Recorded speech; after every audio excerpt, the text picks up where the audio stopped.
of the machine and replace whichever one it is telling you is needed. So if it's the cyan, then just pull straight out the toner and you can throw it away. The new one on the back will have a strip of tape covering this section here, and you'll just peel that off, shake it up, and slide it into place and close the panel. To load paper in your Ricoh device, use these guidelines. Tray 1 is designed to hold a large amount of paper. It can actually hold 2 reams of paper on the right side, 2 reams of paper on the left side, all the way up to these fill lines.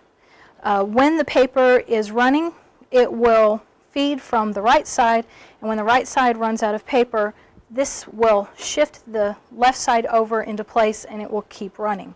For this reason, when you're loading paper, you actually only want to load paper on the left side. Put it there. You can load it all the way to the fill line, close it up, and you will hear it shifting that paper over immediately to the right. And when it does that, it's properly aligning it, stacking it neatly for optimal feeding. When it is finished, then you can open the tray again, load the left side again, then the whole tray will be full. Trays 2 and 3 are both designed to hold letter paper, either portrait or landscape direction, all the way up to 13 by 19 paper. All you have to do is squeeze to move the guides. Make sure that the guides are snug against the paper. On the right side of the machine, you may not have this large capacity tray, but you'll definitely have a bypass tray that folds down. This is where you will need to run all of your specialty media like cardstock, mailing labels, and envelopes. If your machine misfeeds, it will beep and you will get a red light on the front of the machine, and a screen will immediately pop up indicating where to look for the paper. So it's labeled with letters and numbers on this, in this instance, D1 and D2. So I'm going to look on the front of the machine. There's also a flashing light pointing me to the panel I need to open. In the machine as well, there are different areas that have lights that will light up, directing you to the misfeed. When you remove the paper, be sure to also flip the lever indicated by the light, and this will ensure that the sensors recognize that the paper is in fact clear. There's places here. There's also a place on the side and down on the front.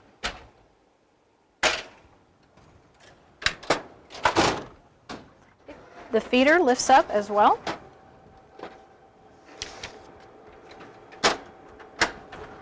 Also, on the underside of the lid, this little section pushes to the left so you can get in from that angle.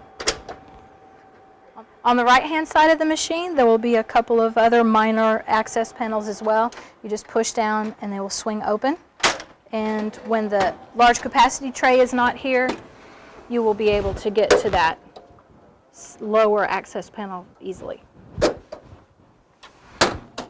The screen will also indicate if there's a misfeed in the finisher, and the location will be described by a number and letter combination. So all of these places move around. There's also lights in a lot of these sections.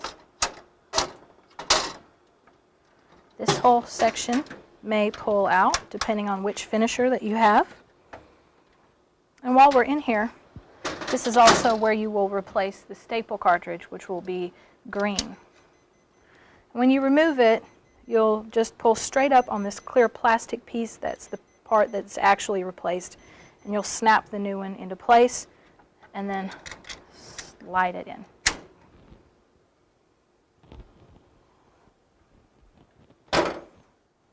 When you get a message saying that you need to replace the waste toner bottle, it's located here on the bottom of the front of the machine. Just open the panel. It's labeled in green. Just slide the whole thing out. You can just throw this away, take your replacement, and just slide it into place.